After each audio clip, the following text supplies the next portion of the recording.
¿Sabías que tu cerebro, ese órgano que te permite escucharme ahora mismo, genera aproximadamente 70,000 pensamientos al día? Y una abrumadora mayoría de ellos son, en esencia, repeticiones de los pensamientos que tuviste el día anterior. Imagina por un instante la inmensidad de esta cifra y la implicación de que vivimos la mayor parte de nuestra vida mental en un bucle de ideas, preocupaciones y patrones recurrentes. Es como si el vasto universo interior de tu mente estuviera programado para operar en piloto automático, una realidad tan sorprendente como cualquier agujero negro que hayamos discutido en otra ocasión. Bienvenidos a Duerme Conciencia, el lugar donde exploramos las profundidades del conocimiento humano para que tu mente pueda descansar sabiendo lo increíble que es el mundo. Hoy vamos a sumergirnos en el cosmos más complejo que existe, la psicología humana. No me refiero solo a las terapias y los divanes, sino a la ciencia robusta que intenta descifrar por qué piensas, sientes y actúas de la manera en que lo haces. Este viaje te revelará que la realidad que percibes no es la realidad, sino una versión editada y muy personal que tu cerebro ha cocinado para ti. Antes de que empecemos a desgranar los secretos de la mente, permíteme una pequeña interrupción. Si este tipo de exploraciones científicas te hace cosquillas en el intelecto y te ayuda a conciliar un sueño más profundo e informado, considera sumarte a nuestra comunidad. Dale un me gusta a este video para que sepamos que te encanta, suscríbete al canal si aún no lo has hecho, activa esa campana de notificaciones para no perderte ni un solo dato y no dudes en compartir este conocimiento. Si comentas con tu dato psicológico más alucinante, podremos convertir la sección de comentarios en un auténtico foro de ciencia.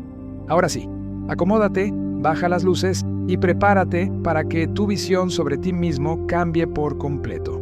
Comenzaremos con una verdad que desafía la intuición. Tu cerebro es, en gran medida, un órgano de predicción, no solo de reacción. Piensa en un instante. No estás viviendo el presente puro, estás viviendo un instante después de que ha ocurrido, y lo que experimentas como ahora es en realidad la hipótesis más probable que tu cerebro ha construido sobre lo que debería estar sucediendo. La evidencia científica que respalda esto es fascinante. Cuando un estímulo sensorial, como un sonido o una imagen, entra en tu sistema nervioso, tarda un tiempo mensurable en ser procesado. Para compensar esta latencia, tu cerebro no espera.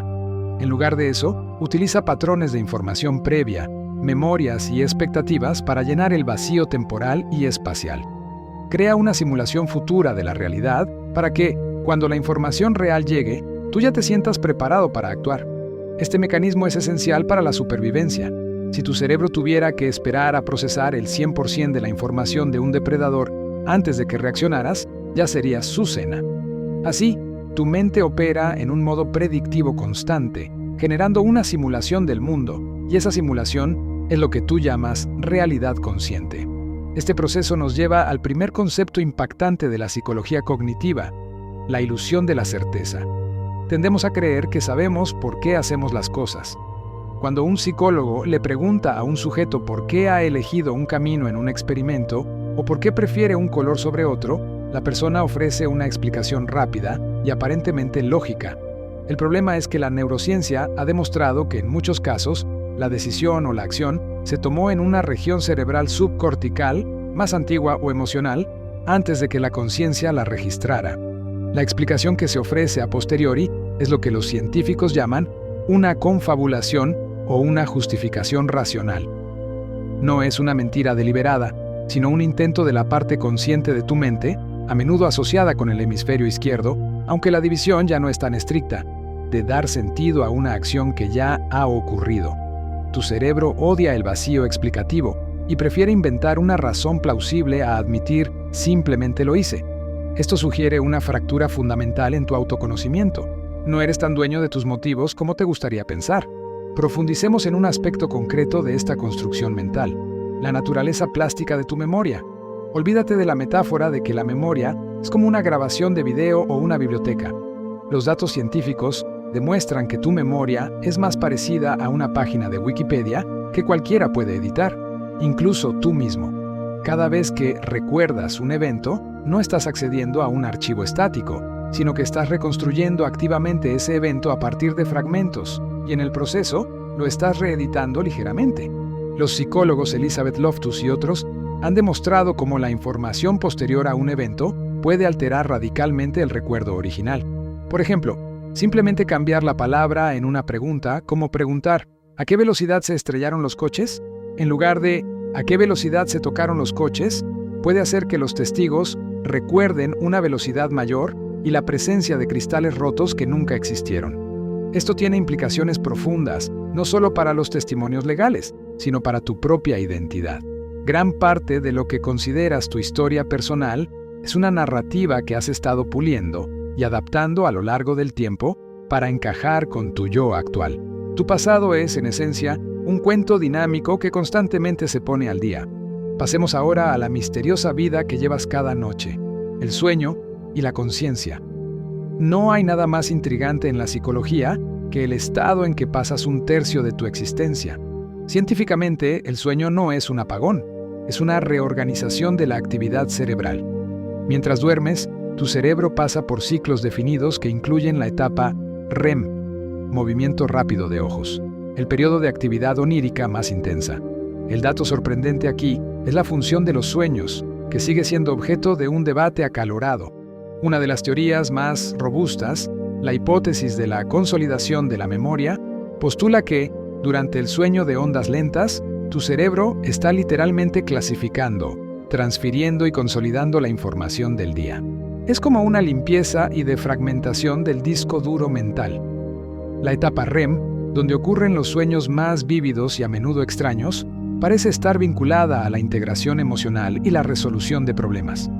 Los científicos han visto cómo se activan áreas cerebrales como la amígdala, emociones, y el hipocampo, memoria, de formas que sugieren que el cerebro está probando escenarios emocionales, buscando patrones y debilitando conexiones innecesarias para que, al despertar, estés mentalmente más preparado para manejar situaciones similares. En este sentido, los sueños son una especie de laboratorio emocional privado. Un fenómeno que conecta directamente la conciencia y el sueño es el de los sueños lúcidos. Estos son estados donde te das cuenta de que estás soñando mientras el sueño sucede, y en ocasiones puedes incluso controlar la narrativa. Esto no es solo una curiosidad. El estudio de los sueños lúcidos, que puede ser inducido mediante técnicas como la verificación de la realidad a lo largo del día, ha permitido a los neurocientíficos rastrear las firmas electroencefalográficas específicas de la conciencia en el cerebro dormido. Se ha observado que en los soñadores lúcidos existe un aumento en la actividad de las ondas gamma en las regiones frontales y temporales del cerebro. Estas ondas de alta frecuencia están fuertemente asociadas con la integración de información y la conciencia. El dato científico crucial aquí es que el cerebro está técnicamente dormido, pero la activación de estas zonas indica una superposición única de estados. La conciencia despierta insertada en el estado onírico. Esto sugiere que la conciencia es una función modular que puede activarse o desactivarse independientemente de otros estados cerebrales, ofreciéndonos una pequeña ventana hacia la verdadera mecánica de la conciencia. Ahora bien, si tu realidad es una simulación predictiva y tu memoria es maleable, ¿qué pasa con la forma en que interactúas con los demás? Aquí entra un concepto central de la psicología social, el sesgo de confirmación. Este es uno de los motores más potentes de la toma de decisiones y el mantenimiento de creencias. El sesgo de confirmación es la tendencia que tenemos a buscar, interpretar y recordar información que confirma nuestras creencias o hipótesis preexistentes, ignorando o desvalorizando aquella que las contradice. Por ejemplo, si tú crees firmemente que un tipo de dieta es el mejor, buscarás artículos y testimonios que alaben esa dieta y desestimarás aquellos que alertan sobre sus riesgos, catalogándolos como tendenciosos o mal informados. Este mecanismo no es un defecto moral, es una estrategia evolutiva de tu cerebro para ahorrar energía. Es mucho más eficiente para la mente procesar información que encaja con su modelo del mundo que reescribir todo ese modelo. El resultado, sin embargo, es que tu perspectiva del mundo se autorrefuerza, creando una burbuja cognitiva casi impenetrable. Esto explica por qué las discusiones sobre política, religión o incluso el mejor equipo deportivo son a menudo tan infructuosas. Ambos lados están operando dentro de un universo de datos autoconfirmados. Este sesgo es solo un ejemplo de los muchos atajos mentales que utiliza tu cerebro. Los psicólogos Daniel Kahneman y Amos Tversky, pioneros en la economía del comportamiento, los llamaron heurísticas. Una heurística es una regla empírica simple, eficiente y mentalmente económica que utilizamos para formar juicios y tomar decisiones rápidamente. Funcionan muy bien la mayoría de las veces, pero pueden llevar a errores sistemáticos o sesgos cognitivos. Considera la heurística de disponibilidad. Este atajo mental nos hace creer que si algo es fácil de recordar o imaginar, debe ser más común o probable. Por eso, después de ver intensamente noticias sobre un accidente aéreo, mucha gente teme volar más de lo que teme conducir, a pesar de que la evidencia estadística muestra que el transporte en coche es muchísimo más peligroso. La imagen del avión en llamas está más disponible en tu mente. Por lo tanto, la percibes como una amenaza mayor. Tu miedo se basa en la vivacidad de la imagen, no en la probabilidad real. Otro sesgo crucial que distorsiona tu percepción es el efecto Dunning-Kruger. Este fenómeno, bien documentado en la psicología social, describe cómo las personas con poca competencia o conocimiento en un área particular tienden a sobreestimar drásticamente su propia capacidad. Es una especie de ignorancia bendita. ¿Por qué sucede esto? Porque para reconocer tu incompetencia en un tema, primero debes tener un nivel mínimo de conocimiento que te permita identificar la complejidad de la tarea y la excelencia del experto. El individuo menos competente carece precisamente de esa metacognición, la habilidad de pensar sobre su propio pensamiento. Lo opuesto también es cierto. Las personas altamente competentes suelen subestimar su habilidad, asumiendo que las tareas que a ellos les resultan fáciles deben ser sencillas para todos los demás. Este efecto no solo es un dato curioso, es una de las razones científicas detrás de por qué la arrogancia y la incompetencia a menudo viajan de la mano, mientras que la verdadera experticia suele ir acompañada de una dosis saludable de humildad. Volvamos a la toma de decisiones a nivel de la neurociencia. Se solía pensar que las decisiones eran un proceso puramente racional, como una computadora sopesando pros y contras. Sin embargo, la ciencia ha demostrado que la emoción es indispensable para la razón. Si hay algo que vuela la cabeza, es el trabajo de neurólogos como Antonio Damasio con pacientes que tenían lesiones en la corteza prefrontal ventromedial. Estos pacientes conservaban intactas sus habilidades lógicas y su memoria, pero eran incapaces de experimentar emociones o sensaciones viscerales, lo que Damasio llama marcadores somáticos, al considerar opciones. ¿El resultado? Estos individuos se volvieron totalmente incapaces de tomar decisiones simples, como qué comer o qué hora elegir para una cita. Pasaban horas analizando cada opción sin llegar a una conclusión, porque les faltaba la sensación intestinal que normalmente te empuja a elegir. El marcador somático es, de hecho, una señal rápida y subconsciente que tu cuerpo y cerebro te dan sobre el valor emocional de una elección. La emoción no es lo opuesto a la razón, sino una guía esencial que agiliza el proceso racional. Tu cerebro no elige solo por lógica, elige por valor. Hablemos de un dato sobre la visión y la atención que prueba lo fácil que es engañar a tu mente. Científicamente, la visión es una de las mayores ilusiones cognitivas que experimentas a diario. Tú crees que ves el mundo entero con claridad, pero en realidad solo ves con detalle una pequeña área, el tamaño de tu pulgar extendido, justo en el centro de tu mirada. El resto de tu campo visual es borroso. Tu cerebro, sin embargo, lo rellena basándose en las expectativas y los movimientos oculares, llamados sacadas, para darte la impresión de una imagen nítida y continua. Este proceso está directamente relacionado con el fenómeno de la ceguera por falta de atención o inattentional blindness. Este es el dato contundente. Puedes estar mirando directamente a algo y no verlo si tu atención está enfocada en otra tarea. El experimento clásico del gorila invisible, donde se pide a los participantes que cuenten los pases de un balón y más de la mitad no ven a una persona disfrazada de gorila cruzar la pantalla, demuestra que la atención no es solo una función del ojo, es una función del cerebro. No vemos lo que está ahí, vemos solo aquello a lo que decidimos prestar atención y el resto se filtra. Es una estrategia de eficiencia, pero te hace perderte detalles increíbles del mundo. Continuemos con la psicología de la Gestalt, una escuela de pensamiento que se centra en cómo la mente humana percibe las cosas como un todo unificado en lugar de como la suma de sus partes. El principio fundamental es que el todo es diferente a la suma de sus partes. Cuando miras una serie de puntos en un papel, tu cerebro inmediatamente los agrupa para formar una línea o una figura. Esto es el principio de la proximidad, una de las leyes de la Gestalt. Tu mente aplica estas leyes de forma automática para simplificar la información sensorial. Por ejemplo, el principio de la cierre es la razón por la cual puedes ver un círculo o un triángulo aunque falten porciones de su contorno. Tu cerebro se cierra o completa la forma automáticamente. Esto demuestra que tu percepción visual no es una recepción pasiva de datos, sino una construcción activa donde la mente proyecta significado y totalidad, incluso en la ambigüedad. La realidad para tu cerebro no puede ser incompleta. Esta necesidad de cierre se extiende a la forma en que procesamos la información social.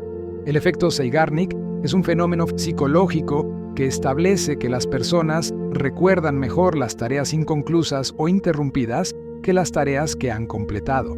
Esta tensión mental por la tarea pendiente, la necesidad de cerrar el círculo, no solo afecta tu lista de pendientes, sino que se infiltra en tus relaciones y obsesiones. Si estás involucrado en una discusión acalorada, el hecho de que se interrumpa sin una resolución puede hacer que la revivas y le des vueltas en tu cabeza repetidamente, mucho más que si hubieras llegado a una conclusión satisfactoria. Tu mente se aferra a los lazos sueltos emocionales y cognitivos, forzándote a buscar un punto final. Otro motor clave de tu comportamiento es la motivación intrínseca versus la motivación extrínseca. La ciencia de la motivación, parte de la psicología positiva, muestra que la intrínseca, hacer algo porque es inherentemente gratificante o placentero, conduce a una mayor creatividad, persistencia y bienestar que la extrínseca, hacer algo por una recompensa externa o para evitar un castigo. El dato contraintuitivo aquí es el efecto de sobrejustificación. Los experimentos han demostrado que si recompensas a alguien, motivación extrínseca, por una actividad que ya disfruta intrínsecamente, en realidad puedes disminuir su interés por la actividad. Es decir, ofrecer dinero a un niño al que le encanta pintar puede hacer que, con el tiempo, pierda interés en pintar a menos que haya una recompensa. La recompensa externa sobrejustifica la acción, haciendo que el cerebro reinterprete la actividad no como un juego, sino como un trabajo.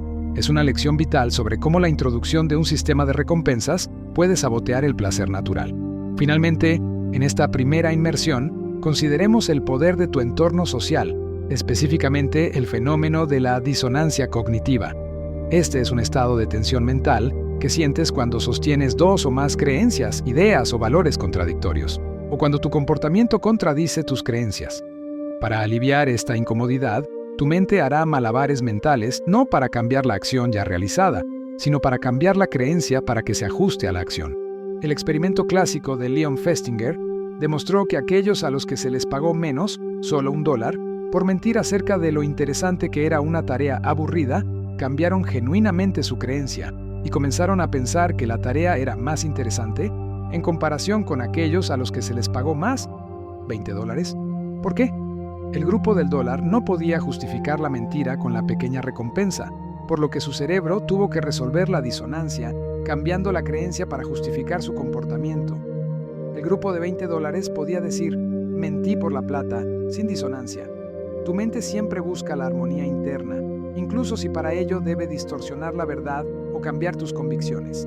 Hemos navegado desde los 70.000 pensamientos repetitivos de tu mente hasta la sutil manera en que tu cerebro reescribe el pasado y el presente para que encajen. Entender la psicología no es solo entender a los demás, sino a ti mismo. Un ser complejo, a menudo irracional, pero siempre fascinante. Este es apenas el comienzo de nuestro recorrido por la mente humana. La inmersión en la complejidad de tu propia mente nos ha llevado a comprender que gran parte de lo que experimentas como conciencia y decisión es, en realidad, un sofisticado proceso de edición y simplificación. Pero la psique humana es un universo que no se detiene en los sesgos cognitivos o la maleabilidad de la memoria. Ahora, vamos a adentrarnos en la psicología del desarrollo y la influencia social para revelar cómo ese órgano de predicción se moldea desde la infancia y cómo las personas que te rodean son, de hecho, coautores de tu identidad. Un dato que a menudo se pasa por alto es que la etapa más crítica para forjar la arquitectura de tu personalidad ocurre mucho antes de que tengas recuerdos conscientes. Los primeros años de vida son periodos de plasticidad sináptica extrema. El cerebro de un niño pequeño está creando conexiones neuronales a una velocidad vertiginosa, mucho más rápido que en cualquier otro momento. La calidad del apego o vínculo emocional primario que se establece con los cuidadores es crucial y ha sido estudiada extensamente por la ciencia. La teoría del apego, desarrollada por John Bowlby, establece que el tipo de interacción temprana que tienes con tus figuras parentales establece un modelo operativo interno para todas tus relaciones futuras. Si creciste con un apego seguro, donde tus necesidades emocionales fueron consistentemente atendidas, tu cerebro aprendió a ver el mundo como un lugar seguro y a las personas como fiables. Esto te equipa con una mayor regulación emocional y una base más sólida para la autonomía. En contraste, los patrones de apego inseguro, como el ansioso, el evitativo o el desorganizado, se forman cuando las respuestas del cuidador son inconsistentes, rechazantes o aterradoras. El impacto neurocientífico de esto es que las personas con apegos inseguros, especialmente el ansioso, a menudo muestran una mayor reactividad de la amígdala, el centro del miedo, en situaciones de estrés relacional, lo que significa que sus cerebros están hipervigilantes ante la amenaza de abandono o rechazo, incluso en la edad adulta. Este no es un fallo de carácter, es una huella neurobiológica dejada por experiencias tempranas. Este molde de personalidad se solidifica a medida que avanzamos hacia la identidad social. Aquí es donde el efecto del grupo, la tribu, se vuelve un motor poderoso de la conducta. Uno de los experimentos más impactantes en la psicología social es el experimento de conformidad de Asch. Se demostró científicamente lo dispuesto que está el ser humano a ignorar la evidencia de sus propios ojos solo para encajar con el grupo. A los participantes se les mostró una línea de referencia y se les pidió que eligieran cuál de otras 3 líneas tenía la misma longitud. El truco era que la mayoría de los demás participantes eran cómplices y daban la respuesta obviamente incorrecta. El dato asombroso fue que, bajo la presión social de un grupo que da una respuesta unánimemente errónea, aproximadamente el 37% de los participantes se conformaron y dieron una respuesta que sabían que era incorrecta. Este porcentaje revela la inmensa necesidad biológica de pertenencia que tenemos. La no conformidad, la exclusión social, activa las mismas áreas cerebrales que el dolor físico, lo que demuestra que ser aceptado no es solo un deseo superficial, sino una necesidad de supervivencia. Esta necesidad de pertenecer se relaciona directamente con el concepto de identidad grupal y el sesgo endogrupal. Tu cerebro clasifica automáticamente a las personas en nosotros, endogrupo, y ellos, exogrupo. El sesgo endogrupal es la tendencia a favorecer a tu propio grupo, atribuyéndole cualidades positivas y tratando a sus miembros de manera preferente. Los científicos han comprobado que la simple asignación aleatoria a un grupo, incluso basada en una preferencia trivial como un color, es suficiente para desencadenar este favoritismo. El resultado es que tu cerebro asigna un valor superior a la gente de tu tribu, no porque sean inherentemente mejores, sino porque son tuyos. Este es el cimiento psicológico del tribalismo, el fanatismo y, en sus formas más extremas, el prejuicio. Tu mente prefiere la simplicidad y la seguridad de la lealtad al grupo sobre el análisis objetivo de la individualidad. Profundicemos en cómo la presencia de otros afecta incluso tus capacidades. Hablemos de la facilitación social. Este fenómeno describe cómo la presencia de otras personas, ya sea como audiencia o como coactores, puede mejorar tu rendimiento en tareas sencillas o bien aprendidas. Si eres un músico experto, tocar frente a un público mejora tu ejecución. Sin embargo, la ciencia también nos dice que la presencia de otros tiene el efecto opuesto en tareas complejas o nuevas. En ese caso, el rendimiento disminuye drásticamente, un fenómeno conocido como inhibición social. La explicación se centra en la activación o arousal que provoca la presencia de la audiencia. En tareas que dominas, esta activación te energiza. En tareas que te resultan difíciles, la misma activación te lleva a la hipervigilancia y al estrés, sobrecargando tu memoria de trabajo y afectando tu habilidad para concentrarte y desempeñarte. Por lo tanto, el mismo factor social que te impulsa en un área te puede paralizar en otra. Pasando del grupo a la dinámica personal, el estudio de las emociones revela otra capa de la compleja arquitectura psicológica.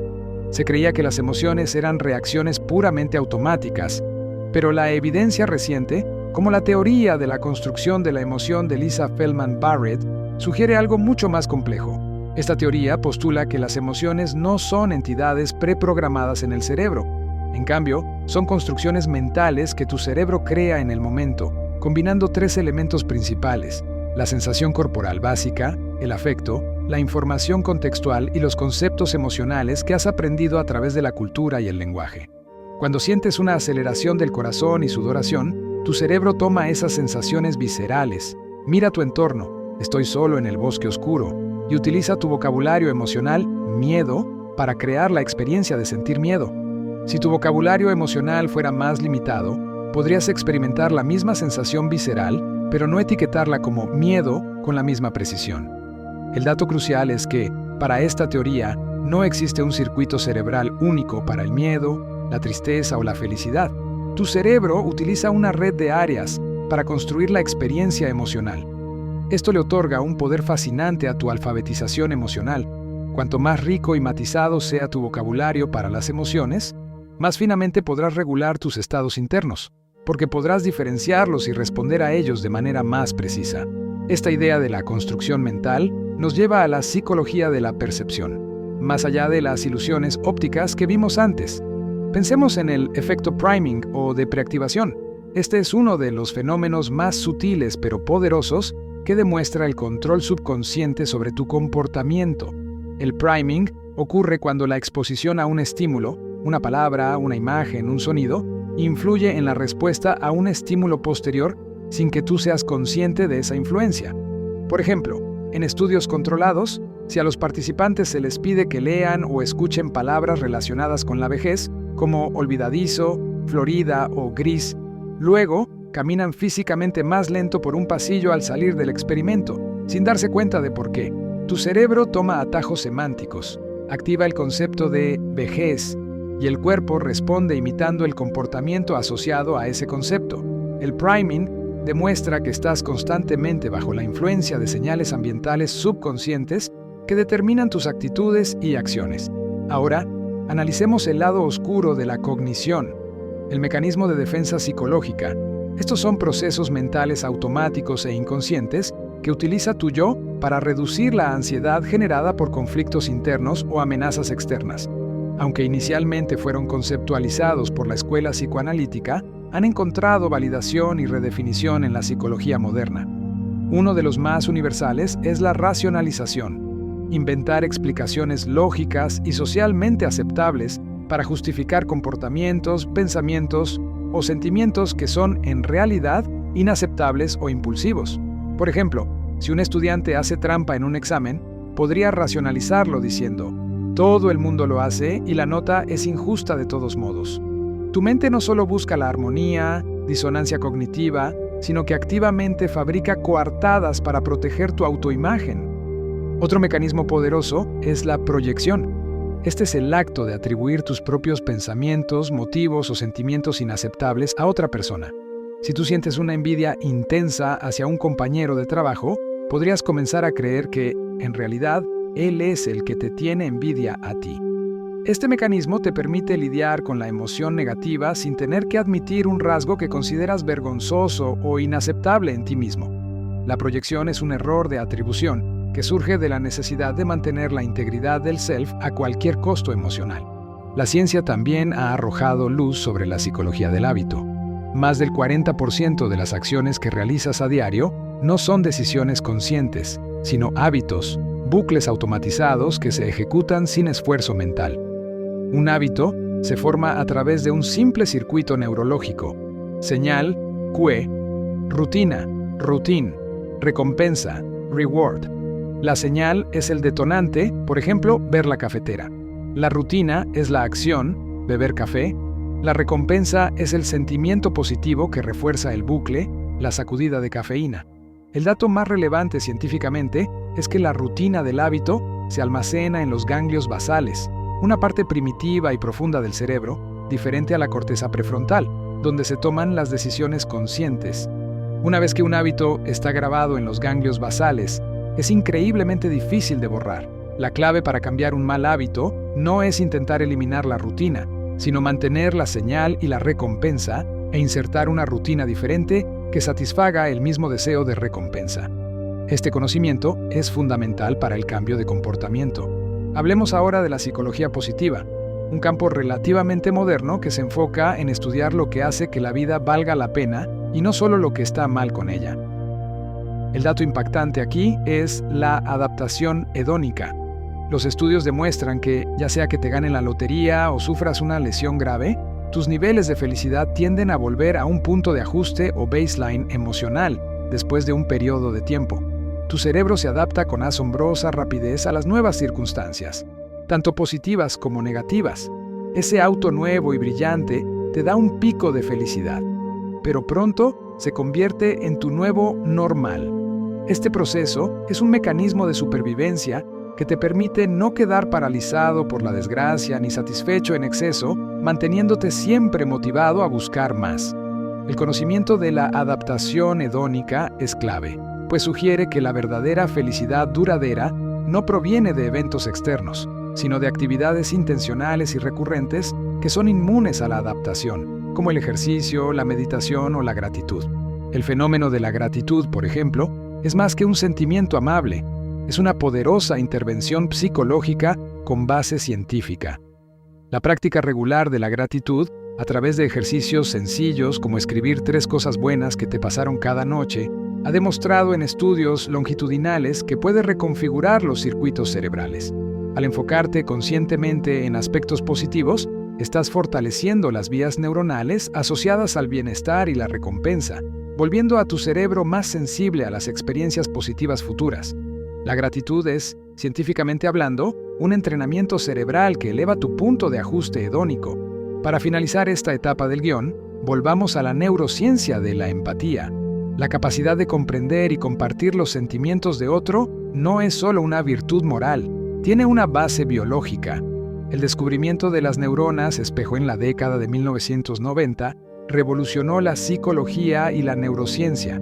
Estas neuronas se activan tanto cuando realizas una acción como cuando observas a otra persona realizar la misma acción. Este sistema de neuronas espejo proporciona un mecanismo cerebral directo para la simulación mental de las acciones y, crucialmente, de las intenciones y emociones ajenas. Cuando ves a alguien dolorido, tus neuronas espejo en las regiones de dolor se activan, lo que te permite sentir un eco de la experiencia del otro. Este es el sustrato biológico de la empatía. Estas neuronas demuestran que tu cerebro está inherentemente conectado para entender y, en cierto modo, sentir el mundo de los demás. Esta interconexión subconsciente es lo que hace posible la cultura, la cooperación y, en última instancia, la civilización. Hemos recorrido la infancia y el apego como moldes de la psique, la abrumadora fuerza del grupo para obligarnos a la conformidad, la sorprendente forma en que el cerebro construye las emociones en el momento y la esperanza científica que ofrece el entrenamiento de la gratitud. La psicología es la ciencia de lo obvio y de lo profundamente oculto, y tu viaje apenas ha comenzado. Nuestra travesía por el laberinto de la mente ha iluminado cómo las primeras experiencias y la poderosa fuerza del entorno social dan forma a tu identidad y a la manera en que te relacionas con el mundo. Vimos cómo tu cerebro es un incansable constructor de significado y cómo las emociones son, en realidad, complejos ensamblajes mentales. Ahora, vamos a girar la linterna hacia uno de los aspectos más misteriosos y funcionales de la psique, la creatividad y la inteligencia, explorando cómo tu cerebro resuelve problemas y genera ideas que parecen surgir de la nada. Además, nos adentraremos en el concepto del inconsciente cognitivo, esa vasta bodega de procesamiento mental que opera sin que tú lo sepas. Comencemos con el motor de la innovación, la creatividad. Durante mucho tiempo, se le consideró un regalo esotérico, pero la psicología moderna la aborda como una habilidad cognitiva que puede ser estudiada y fomentada.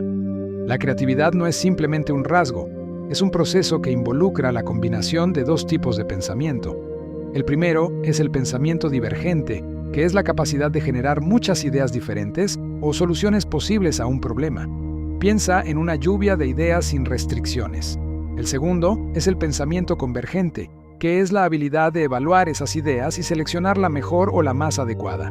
El dato científico revelador es que, aunque se solía asociar la creatividad únicamente con el hemisferio cerebral derecho, las resonancias magnéticas funcionales, fMRI, demuestran que la creatividad es, en realidad, un proceso distribuido que requiere la sincronización de vastas redes cerebrales en ambos hemisferios. Específicamente, la neurociencia de la creatividad implica una orquestación fascinante. Se ha identificado que los momentos de aha o insight, la repentina comprensión de una solución, se correlacionan con un aumento en la actividad de las ondas gamma en la corteza prefrontal derecha. Pero lo más crucial es la interacción. Cuando estás activamente intentando resolver un problema, se activa la red de control ejecutivo, que es la parte de tu cerebro que enfoca la atención y suprime distracciones. Pero en el momento del insight, esta red parece atenuarse momentáneamente, permitiendo que se active la red por defecto, DMN, asociada con el vagabundeo mental, la ensoñación y el pensamiento autobiográfico. El hallazgo científico es que para que surja una idea realmente nueva, tu cerebro necesita soltar el control consciente por un instante, dejando que las redes inconscientes y de libre asociación hagan su magia. Esto explica por qué las mejores ideas suelen aparecer mientras te duchas o justo antes de dormir. Le das un descanso a la red de control ejecutivo, liberando el potencial de la red por defecto. En el lado opuesto de la generación de ideas se encuentra la inteligencia, definida en psicología como la capacidad general para razonar, planificar, resolver problemas, pensar de forma abstracta, comprender ideas complejas, aprender con rapidez y aprender de la experiencia. Un dato que ha moldeado la psicología durante décadas es el concepto del factor general de inteligencia, o factor G, propuesto por Charles Spearman. La evidencia sugiere que, si bien existen muchas inteligencias específicas, matemática, verbal, espacial, hay un factor subyacente que correlaciona positivamente el rendimiento en todas las tareas cognitivas. El factor G no es el conocimiento acumulado, es la eficiencia con la que tu cerebro procesa la información y la aplica a nuevos desafíos. La neurociencia ha encontrado correlaciones entre el factor G y el volumen de materia gris en ciertas áreas del cerebro, así como la eficiencia de la conectividad neuronal, la velocidad con la que la información viaja por tu cerebro.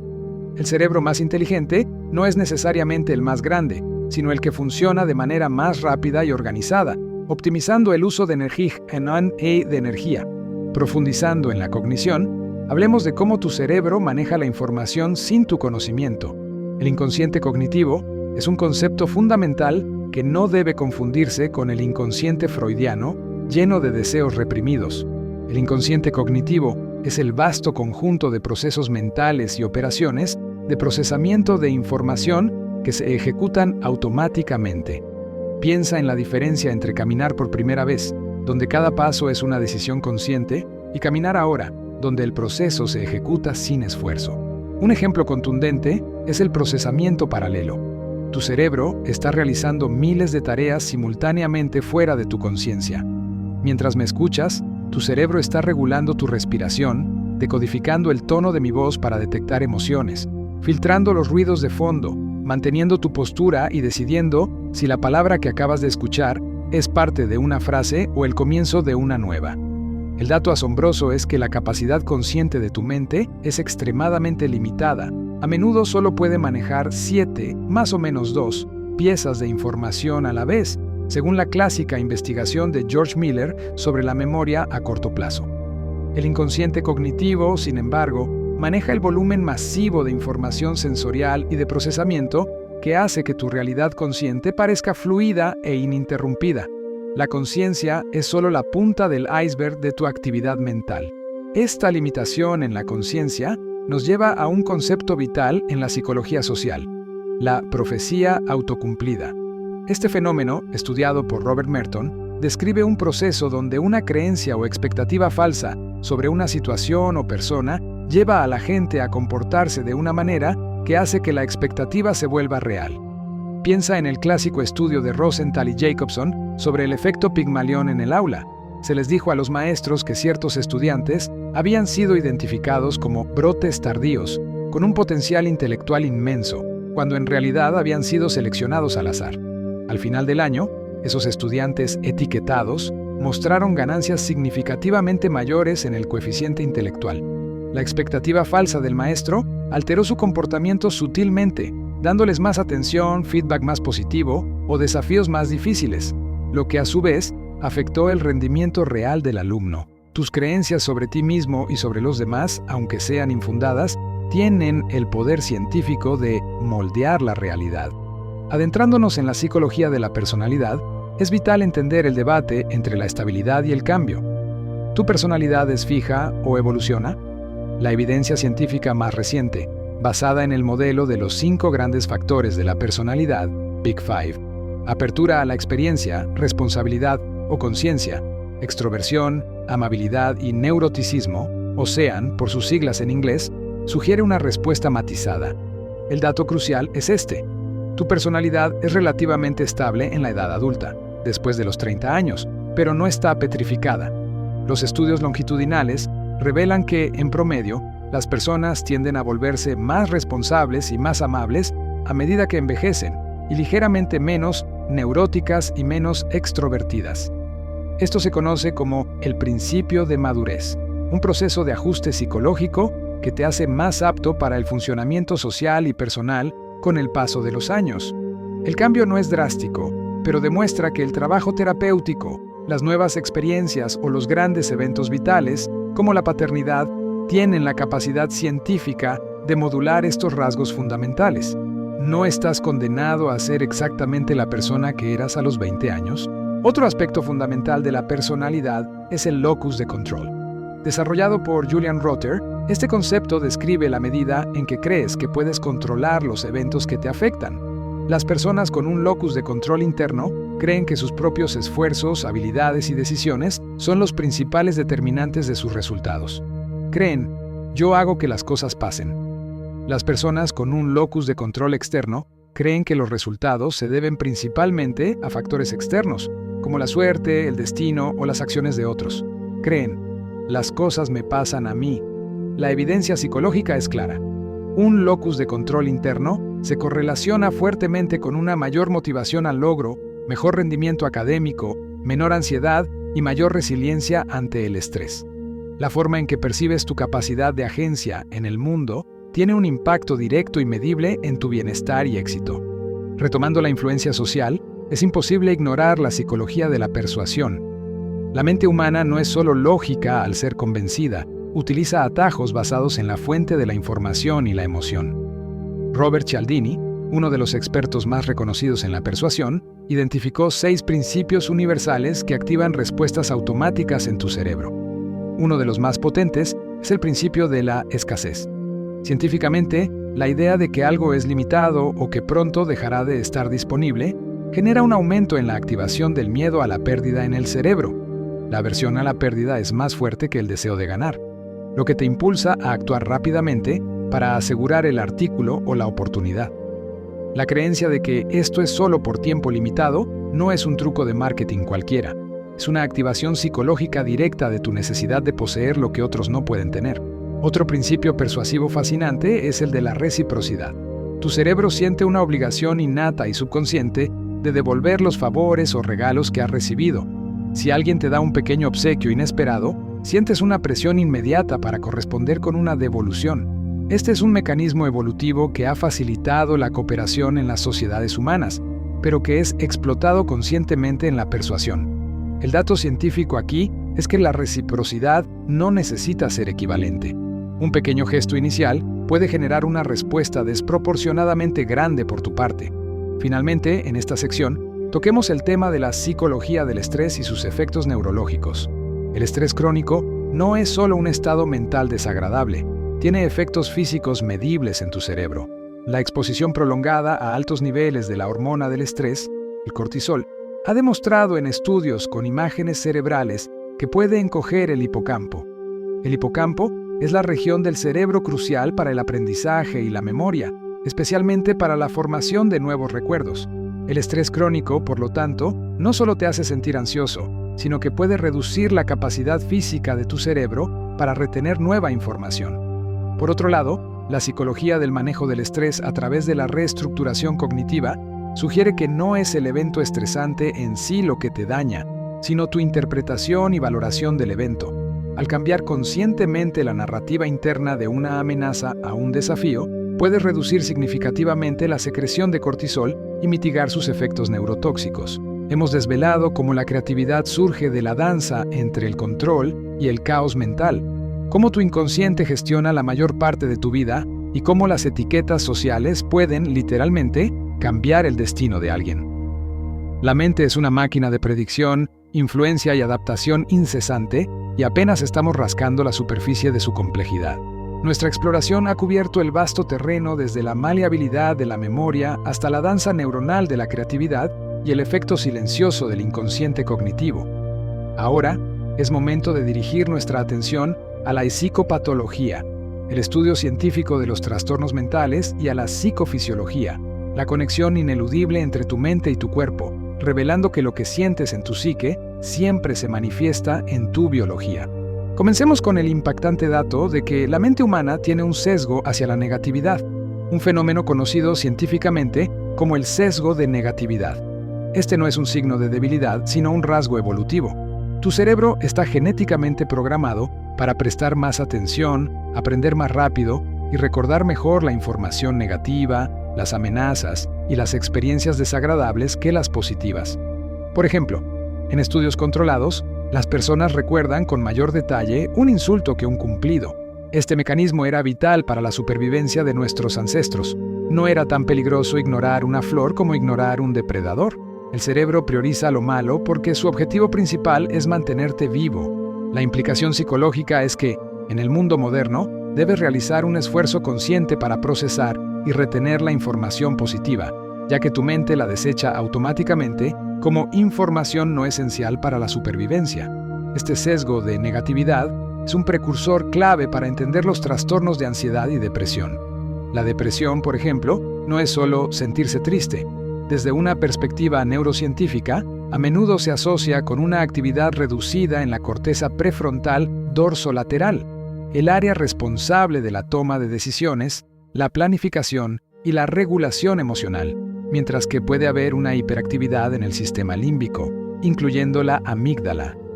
Los modelos psicológicos, como la teoría de la indefensión aprendida, demuestran cómo se desarrolla este estado mental. Cuando un organismo, humano o animal, se expone repetidamente a situaciones aversivas o traumáticas que percibe como incontrolables, eventualmente deja de intentar escapar o cambiar la situación, incluso cuando surgen nuevas oportunidades para el cambio. Esta sensación de falta de control y la consiguiente pasividad es el núcleo conductual y cognitivo de la indefensión aprendida y se asemeja mucho a los síntomas de la depresión clínica. En cuanto a la ansiedad, la psicología y la fisiología se entrelazan de manera inmediata. La ansiedad es, en esencia, la activación de tu respuesta de lucha o huida sin que haya una amenaza física real presente. El dato biológico es que cuando tu amígdala, el centro de alarma del cerebro, detecta una amenaza, real o percibida, desencadena una cascada de eventos hormonales. Se libera adrenalina y cortisol, preparando tu cuerpo para el combate o la huida. Tu ritmo cardíaco se acelera, el flujo sanguíneo se desvía a los músculos mayores y la digestión se detiene. El problema en la ansiedad moderna es que, si la amenaza percibida es un plazo de trabajo o una preocupación social, esta respuesta física no tiene una salida motora. Te quedas atascado en un estado de alerta ineficaz. La terapia cognitivo-conductual, uno de los tratamientos más efectivos para la ansiedad, trabaja científicamente enseñándote a reevaluar la amenaza, desacoplando la respuesta fisiológica de la interpretación cognitiva distorsionada. Pasemos ahora a la psicofisiología del dolor. Es un concepto que demuestra el inmenso poder de la mente sobre la materia. El dolor no es solo una sensación, es una experiencia perceptiva y emocional que se construye en tu cerebro. Un dato sorprendente es el fenómeno del dolor del miembro fantasma, donde personas que han sufrido una amputación sienten dolor agudo en la extremidad que ya no existe. El doctor B.S. Ramachandran, a través de su investigación con la terapia del espejo, demostró que al colocar un espejo de tal manera que el paciente vea el reflejo de su extremidad sana donde debería estar la extremidad amputada, el cerebro percibe que el miembro fantasma se está moviendo o relajando, lo que puede aliviar dramáticamente el dolor. Esto confirma que el dolor crónico puede ser, en parte, un problema de mapeo cerebral que se ha desorganizado y que la estimulación visual puede reprogramar ese mapa perceptivo. En la esfera de la terapia cognitivo-conductual, TCC, que es la forma de psicoterapia con mayor evidencia empírica, el principio fundamental es que tus pensamientos crean tus sentimientos y tus acciones. La TCC se centra en identificar y modificar las distorsiones cognitivas, que son patrones de pensamiento irracionales o exagerados que te causan malestar emocional. Un ejemplo clásico es la generalización excesiva. Pensar que un solo evento negativo es un patrón interminable de derrota. Si te rechazan en una cita, piensas, siempre seré rechazado. El rigor científico de la TCC radica en que te enseña a someter estos pensamientos a un escrutinio lógico, tratándolos como hipótesis que deben ser probadas en lugar de verdades absolutas, lo que lleva a un cambio real en la actividad neuronal. Hablemos de la psicología de la adicción. La adicción no es una simple falta de fuerza de voluntad, es un trastorno cerebral crónico y recurrente. El dato neurocientífico central es que las sustancias adictivas o los comportamientos adictivos, como el juego, secuestran el circuito de recompensa de tu cerebro, el sistema dopaminérgico. Cuando experimentas una recompensa natural, comida, sexo, interacción social, se libera dopamina, un neurotransmisor que te dice, esto fue bueno, repítelo. Las drogas o adicciones liberan una cantidad de dopamina mucho mayor y más rápida que las recompensas naturales. La sobrecarga crónica de dopamina esencialmente quema o desensibiliza a los receptores dopaminérgicos, lo que lleva a que las recompensas naturales pierdan su atractivo. El adicto ya no busca la droga para sentirse bien, sino para sentirse normal y aliviar el estado de desregulación que el mismo hábito ha provocado. Ahora, un concepto que relaciona la memoria y la emoción de forma profunda, la memoria flashbulb o memoria de destello. Este término se refiere a recuerdos extremadamente vívidos, detallados y persistentes de las circunstancias en las que se conoció una noticia sorprendente o emocionalmente impactante, como un gran evento histórico o una tragedia personal. La gente puede recordar exactamente dónde estaban, qué llevaban puesto y con quién hablaban. El dato científico intrigante es que, aunque estos recuerdos se sienten inmensamente vívidos y confiables, los estudios demuestran que, con el tiempo, su precisión disminuye al igual que los recuerdos ordinarios. Sin embargo, la confianza subjetiva en el recuerdo permanece muy alta. Esto ilustra una desconexión crucial en tu mente. La vivacidad emocional de un evento no garantiza su fidelidad objetiva. La emoción es un excelente activador de la memoria, pero un pobre guardián de la verdad. Volviendo a la influencia de las interacciones, exploremos la psicología de la atribución. Cuando intentas explicar por qué tú o alguien más hizo algo, estás haciendo una atribución. El error más común y poderoso que cometes a diario es el error fundamental de atribución. Consiste en la tendencia a sobreestimar la influencia de los factores internos o de la personalidad, rasgos de carácter, intenciones, y subestimar la influencia de los factores externos o situacionales al observar el comportamiento de otros. Por ejemplo, si ves a alguien tropezar, es probable que pienses, ¿qué torpe es esa persona?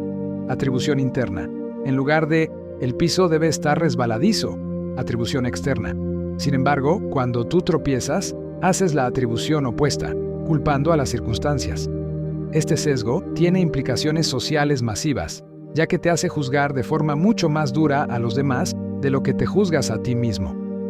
Relacionado con esto está el sesgo de autoservicio. Este mecanismo de defensa cognitivo te hace atribuir tus éxitos a causas internas, tu esfuerzo, tu inteligencia, y tus fracasos a causas externas, mala suerte, injusticia, el árbitro. Este sesgo es psicológicamente beneficioso porque ayuda a proteger y elevar tu autoestima. Aunque es una distorsión de la realidad, es una distorsión necesaria para mantener una visión saludable de ti mismo y fomentar la perseverancia. Ahora, un concepto que te hará cuestionar tus propias percepciones éticas, la deshumanización. Este es un proceso psicológico por el cual se percibe a otros como seres subhumanos o menos valiosos que el resto de la especie. La deshumanización es un mecanismo defensivo que permite a las personas llevar a cabo o justificar actos de crueldad extrema. El dato impactante aquí es su base neurológica. Se ha demostrado que cuando las personas observan imágenes de individuos que han sido deshumanizados por su grupo, como personas sin hogar o adictos, la corteza prefrontal medial, el área que normalmente se activa para procesar los pensamientos sobre otras personas, muestra una actividad reducida. En esencia, tu cerebro deja de considerarlos como personas con mentes y sentimientos, lo que facilita la apatía o la agresión. La deshumanización no es solo una retórica, es una degradación perceptiva en tu propio sistema neuronal. Finalmente, en esta entrega tocaremos la psicología ambiental, un campo que estudia la relación entre los entornos físicos y el comportamiento humano. El dato aquí es el poderoso efecto que la naturaleza tiene en la función cognitiva. La teoría de la restauración de la atención, ART, postula que la exposición a entornos naturales, parques, bosques, vistas al mar, permite que tu atención dirigida, la que usas para concentrarte en tareas difíciles, se recupere del agotamiento. Los entornos urbanos, llenos de estímulos que exigen tu atención constantemente, coches, anuncios, gente, fuerzan continuamente tu atención dirigida. La naturaleza, en contraste, ofrece una fascinación suave, estímulos que capturan tu atención de forma involuntaria y agradable, el movimiento de las hojas, el sonido del agua, lo que permite que las redes de control atencional se reorganicen y recarguen. La ciencia demuestra que un simple paseo por un entorno verde puede mejorar significativamente tu rendimiento en tareas cognitivas y tu estado de ánimo general. Tu cerebro necesita un descanso periódico de la complejidad humana para funcionar de manera óptima. Hemos viajado desde el sesgo evolutivo, que te hace ver lo negativo, hasta las complejas interacciones neuronales de la ansiedad y la adicción. La psique es un sistema increíblemente eficiente en la supervivencia, pero esta eficiencia a menudo se logra a expensas de la precisión y el bienestar emocional, requiriendo un esfuerzo consciente para la corrección y la autorregulación. Hemos avanzado ya en el entendimiento de cómo tu cerebro está cableado para la supervivencia, incluso a expensas de la felicidad instantánea, y cómo los grandes conceptos de la psicología moldean tu percepción de ti y de tu entorno. Ahora es momento de sumergirnos en la psicología experimental, el campo que utiliza el rigor del método científico para revelar verdades a menudo perturbadoras sobre la naturaleza humana y la psicología de la motivación profunda, descubriendo qué impulsa realmente tus acciones, más allá de la simple recompensa. Comencemos con la brutal honestidad de la experimentación, uno de los estudios más famosos, aunque éticamente cuestionable en retrospectiva, es el experimento de la prisión de Stanford, dirigido por Philip Zimbardo. Este estudio, aunque complejo y debatido, proporcionó una evidencia dramática del poder situacional sobre la personalidad individual. Se asignó a estudiantes universitarios a roles de guardias o prisioneros en un entorno simulado de prisión. El dato científico fundamental que surgió es la rapidez y la intensidad con la que los participantes asumieron y se transformaron en sus roles sociales.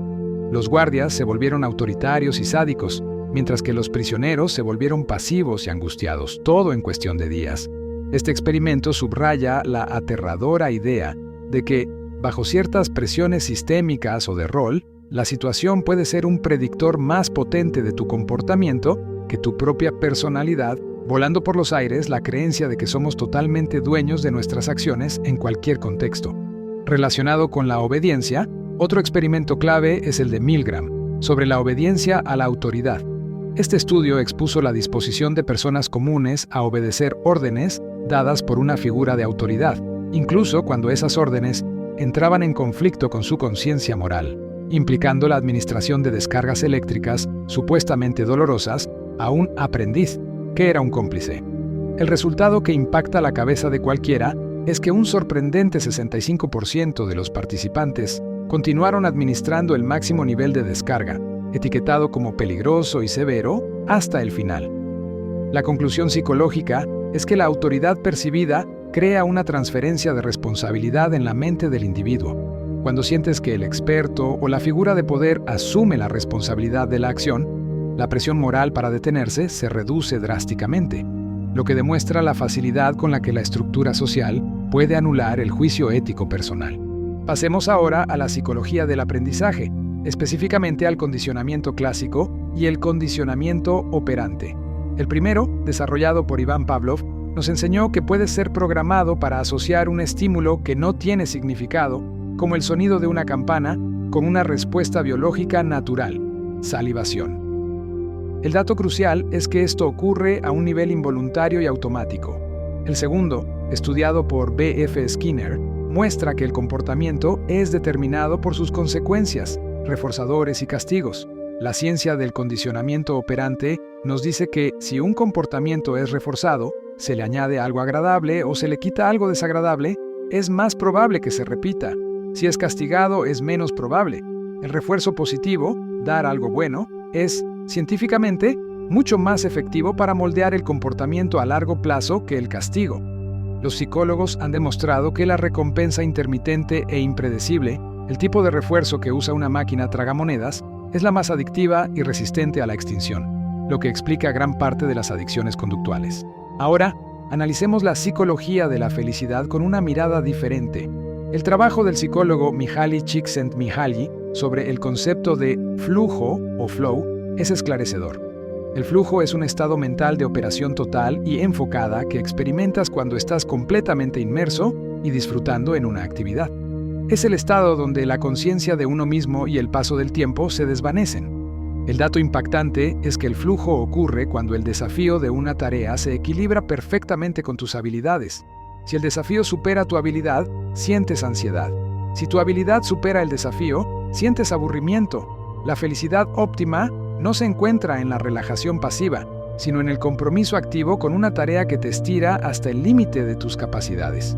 El cerebro, en estado de flujo, opera con una eficiencia inusual, y esta experiencia es un motor mucho más potente de satisfacción vital que la riqueza material.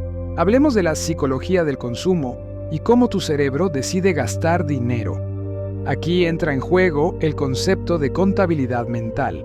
Este es el mecanismo psicológico por el cual las personas asignan a su dinero a diferentes cuentas mentales, incluso cuando el dinero es, en esencia, fungible. Por ejemplo, es mucho más probable que gastes un bono o una ganancia inesperada en lujos o artículos frívolos, dinero de la cuenta de juego, que dinero que has ahorrado con esfuerzo durante meses, dinero de la cuenta seria. El dato crucial es que, racionalmente, el dinero es intercambiable, pero tu cerebro lo trata de forma diferente según su origen o el propósito que le asignas mentalmente. Esta contabilidad irracional lleva a decisiones económicas subóptimas, pero emocionalmente cómodas. Otro sesgo económico poderoso es la aversión a la pérdida, que ya mencionamos brevemente. Daniel Kahneman y Amos Tversky, ganadores del Premio Nobel, demostraron que el dolor psicológico de perder algo es aproximadamente el doble de intenso que el placer de ganar una cantidad equivalente. En otras palabras, perder $100 te duele 2 veces más de lo que te alegra ganar $100. Esta asimetría emocional es un motor primario de tu inacción o cautela ante el riesgo. Explica por qué la gente se aferra a inversiones perdedoras por más tiempo del que deberían, o por qué es tan difícil deshacerse de objetos viejos, aunque no tengan valor real. Continuemos con la psicología social y la influencia. Exploremos el efecto bandwagon o efecto de arrastre. Este sesgo cognitivo hace que la probabilidad de que una persona adopte una creencia, una idea o un comportamiento aumente en proporción al número de otras personas que ya lo han adoptado. Tu cerebro interpreta la popularidad como una prueba de corrección o validez. Si ves que mucha gente está invirtiendo en algo o apoyando una causa, sientes una presión interna para unirte, no porque hayas evaluado la evidencia, sino por la heurística simple de que la multitud no se equivoca. Este efecto es la base psicológica de las burbujas financieras, las modas pasajeras y la polarización política masiva, donde la fuerza de la opinión no se basa en el dato duro, sino en la validación social percibida. Ahora, un concepto que te obligará a reconsiderar tu autoimagen, la ilusión de superioridad o efecto del lago Wobegon. Es la tendencia bien documentada a que la mayoría de las personas se vean a sí mismas como superiores al promedio en rasgos deseables. Por ejemplo, en encuestas, un abrumador porcentaje de conductores se considera mejor conductor que el promedio, o la mayoría de los estudiantes se consideran más inteligentes que la media de su clase. El dato científico es que esta superioridad estadística es imposible, pero el sesgo es ubicuo. Esta ilusión sirve para proteger la autoestima y es una distorsión cognitiva universal que subraya la tendencia del yo a ser su mejor abogado y fanático más ferviente. La realidad es que no todos podemos ser mejores que el promedio, pero casi todos nos creemos que lo somos. Finalmente, en esta etapa, volvamos a la psicopatología para abordar el trastorno de estrés postraumático, TEPT. Este no es un fallo en la superación de un evento traumático, sino un fallo en el procesamiento de la memoria. La neurociencia del TEPT sugiere una desregulación en el eje HPA, hipotálamo pituitaria adrenal, y una hiperactividad de la amígdala. El dato crucial es que en el TEPT, la memoria del trauma permanece en un estado caliente o emocionalmente crudo, sin integrarse correctamente en la narrativa autobiográfica más amplia. Los flashbacks y las pesadillas son el cerebro que intenta, sin éxito, consolidar y archivar el recuerdo. La terapia de procesamiento cognitivo, TPC, y la desensibilización y reprocesamiento por movimiento ocular, EMDR, funcionan científicamente ayudando al cerebro a tomar esos recuerdos fragmentados y emocionalmente cargados y colocarlos en un contexto temporal seguro, permitiendo que las redes de memoria se reactiven y el recuerdo se enfríe. El tratamiento efectivo convierte el trauma de una experiencia que está sucediendo ahora a una que sucedió entonces. Ya usamos la lupa de la psicología experimental para revelar la obediencia, la influencia situacional y la forma en que el cerebro prefiere el refuerzo intermitente. Hemos visto cómo la verdadera felicidad se halla en el flujo y cómo el dinero es tratado de forma irracional por nuestras cuentas mentales. Tu mente es un campo de batalla entre la lógica fría y los poderosos atajos emocionales. Después de analizar la facilidad con la que la autoridad y la situación moldean tu comportamiento y la irracionalidad de tus decisiones económicas. Ahora, pondremos el foco en la psicología de la memoria profunda y el asombroso fenómeno de la atención selectiva, además de explorar la psicología de las relaciones interpersonales y lo que la ciencia dice sobre el amor, la amistad y el conflicto. Empecemos por un concepto que te obliga a dudar de tus propios ojos: la ceguera al cambio, change blindness. Este fenómeno es la prueba empírica de que la percepción que tienes del mundo es una ilusión altamente incompleta. La ceguera al cambio ocurre cuando una persona es incapaz de notar grandes diferencias en una escena visual que ocurren mientras hay una breve interrupción o distracción.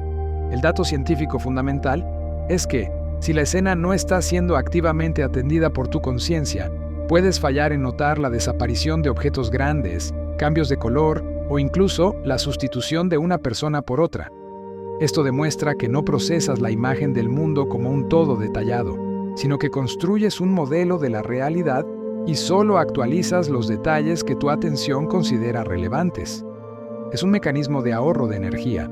Tu cerebro asume que, si algo no ha sido relevante para la supervivencia en el último segundo, probablemente seguirá siendo igual. Este fallo perceptivo es constante y silencioso, subrayando que vives en un mundo de suposiciones, no de datos completos. Esto nos lleva directamente a la atención selectiva, o efecto cocktail party. Imagina que estás en una fiesta ruidosa y eres capaz de seguir una conversación con una persona mientras filtras el torrente de ruido de fondo. Este es el poder de tu atención selectiva.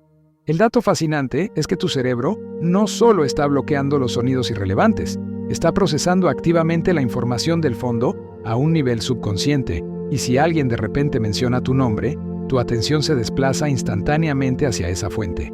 Los estudios de neurociencia demuestran que, aunque conscientemente solo escuchas una fuente, tu cerebro monitorea activamente otras para buscar información de alta relevancia personal, como tu identidad. La atención no es un simple filtro, es un proyector de conciencia que se puede reorientar automáticamente ante estímulos críticos de supervivencia o identidad. Ahora, profundicemos en la psicología de la memoria de trabajo.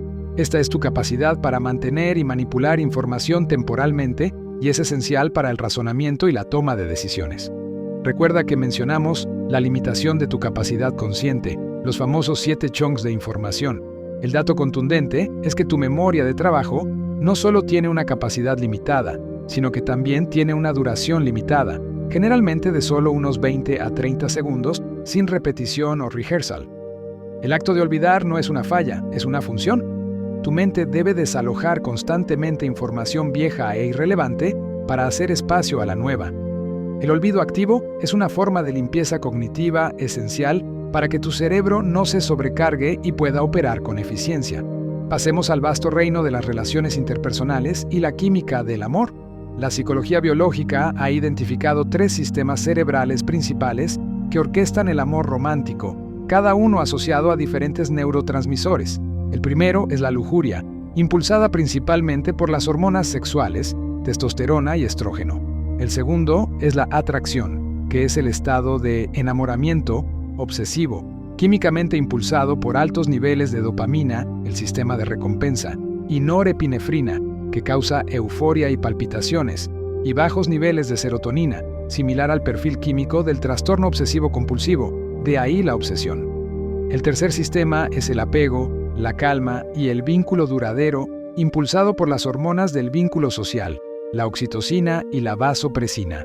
El dato científico es que el amor romántico intenso, atracción, típicamente tiene una duración máxima de 2 a 3 años, después de lo cual el cerebro tiende a pasar a la fase de apego o el vínculo se extingue. El amor no es solo un sentimiento, es una secuencia programada de estados neuroquímicos. Hablemos de la psicología del conflicto. Cuando las relaciones entran en crisis, la ciencia de la comunicación tiene una herramienta de predicción sorprendentemente precisa. El psicólogo John Gottman, a través de años de observación de parejas, identificó los 4 jinetes del apocalipsis en las relaciones: crítica, desprecio, actitud defensiva y evasión, stonewalling. El dato más fuerte y predictivo de una ruptura es el desprecio.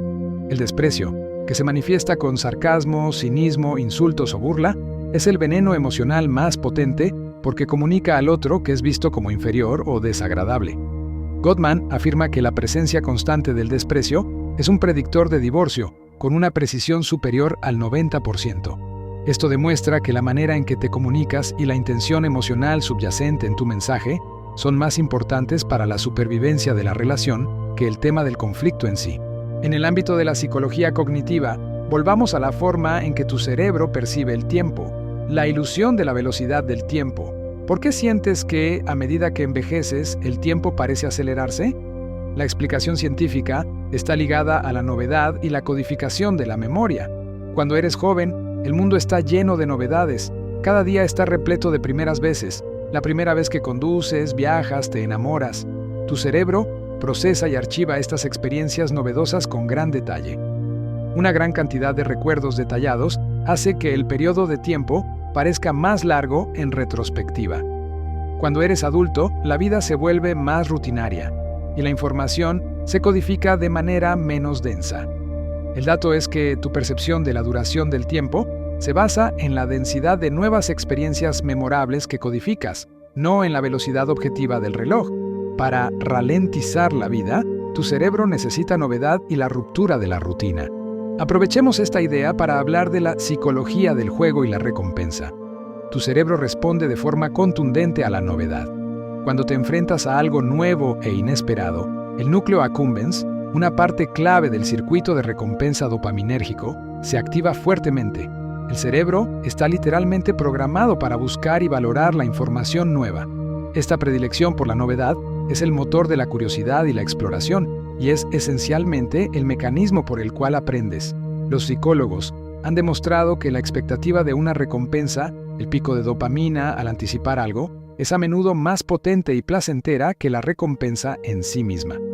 La dopamina se libera más fuertemente en el proceso de búsqueda que en el momento de la posesión, lo que explica por qué el proceso de perseguir una meta a menudo se siente más gratificante que alcanzarla. Hablemos de un concepto oscuro pero universal: la psicología de la malicia cotidiana. ¿Por qué la gente experimenta placer ante el sufrimiento ajeno, un fenómeno conocido como Schadenfreude? La neurociencia ha analizado esto. Se ha encontrado que cuando los participantes observan a alguien que consideran un rival o que ha actuado de manera deshonesta experimentar un evento negativo, la región del estriado ventral, que es parte del sistema de recompensa del cerebro, se activa. En esencia, tu cerebro registra la desgracia de un rival como una recompensa, lo que sugiere que la Schadenfreude es una emoción primitiva ligada a la competencia social y la defensa del estatus dentro de un grupo. No es necesariamente un signo de maldad, sino una manifestación automática de la neuroquímica social. Finalmente, en esta sección, exploremos la psicología de la atención plena o mindfulness. Lejos de ser una moda, la atención plena es una práctica psicológica con efectos neurológicos bien documentados. La atención plena es el acto de prestar atención, sin juzgar, al momento presente. Los estudios de neurociencia han demostrado que la práctica regular de la meditación mindfulness puede provocar cambios estructurales y funcionales en el cerebro, un proceso que conocemos como neuroplasticidad.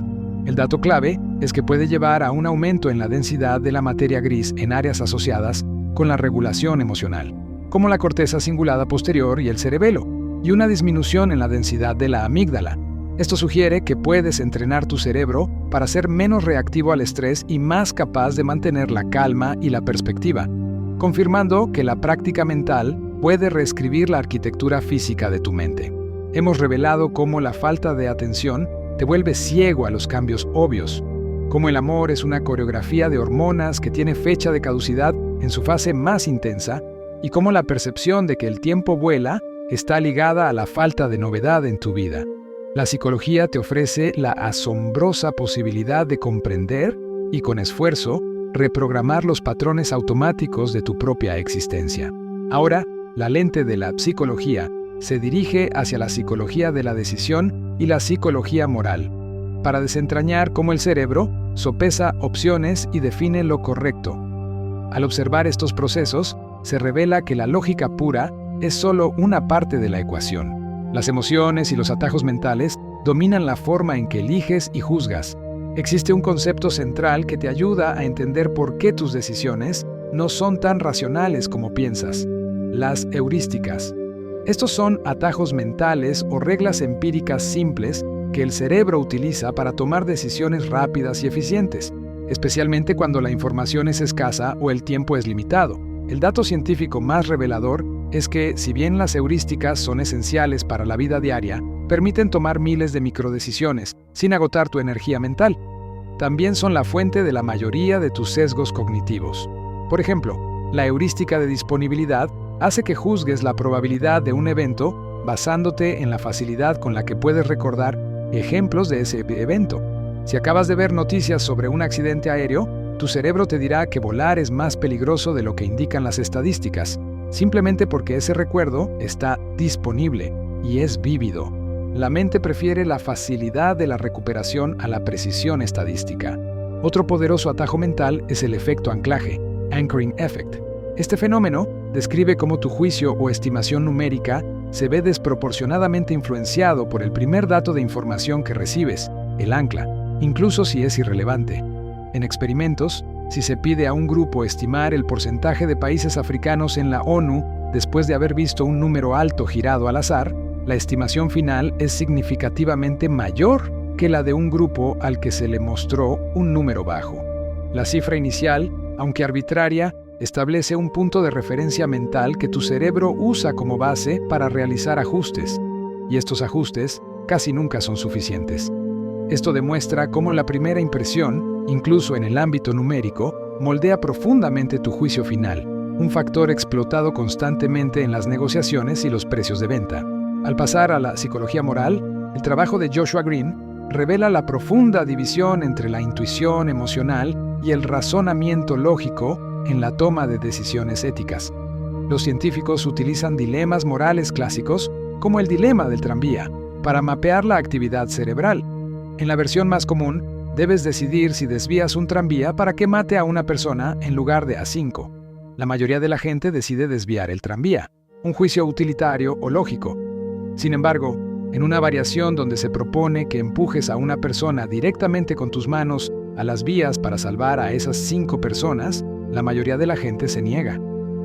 El dato crucial que surge de las fMRI es que los dilemas morales que requieren un contacto personal y físico, como empujar, activan fuertemente las regiones cerebrales asociadas con la emoción, como la corteza prefrontal ventromedial.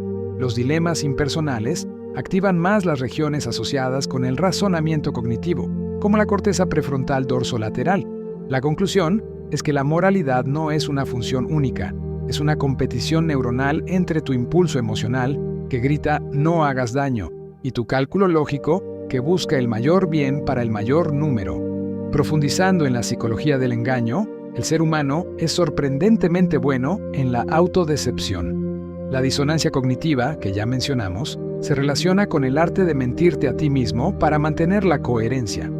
El dato impactante aquí es el fenómeno conocido como efecto de justificación del esfuerzo. Los estudios demuestran que, si te esfuerzas mucho o sufres para alcanzar una meta, valorarás mucho más esa meta o resultado, incluso si objetivamente no es tan valioso. Tu mente justifica el gran esfuerzo pasado inventando razones positivas para el resultado, reduciendo la disonancia entre la acción difícil y el resultado a veces decepcionante.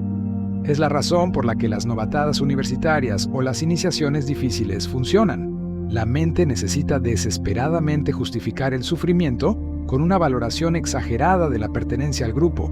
Considera ahora la psicología de la memoria y la identidad. El concepto de esquema del yo es fundamental.